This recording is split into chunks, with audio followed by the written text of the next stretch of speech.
You know, again, this pattern of an amazing cavalier attitude towards classified information is reckless, sloppy, and silly. U.S. Senator Mark Warner and his fellow Democrats slammed President Donald Trump's National Intelligence Director Tulsi Gabbard and his CIA Director John Ratcliffe on Tuesday, after a journalist from The Atlantic was inadvertently included in a secret group chat where highly sensitive war plans were disclosed. Senator, I'll reiterate that there was no classified material that was shared. Gabbard and Ratcliffe, both of whom were in the chat, testified before the Senate Intelligence Committee that no classified material was shared on the Signal messaging app. But Democrats on the panel, including Senator Michael Bennet, voiced skepticism about that claim. This sloppiness, this incompetence, this disrespect for our intelligence agencies and the personnel who work for them is entirely unacceptable. It's an embarrassment. Senator, you need to do better. You need to do better. The Atlantic editor-in-chief, Jeffrey Goldberg, reported on Monday that Defense Secretary Pete Hegseth posted operational details in the group chat about pending strikes against Iran-backed Houthis in Yemen.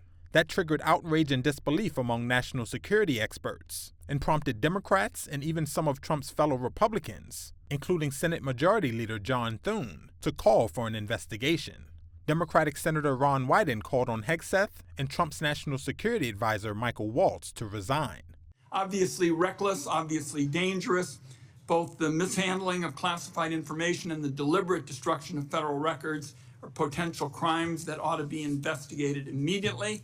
And I want to make clear that I'm of the view that there ought to be resignations, starting with the National Security Advisor and the Secretary of Defense.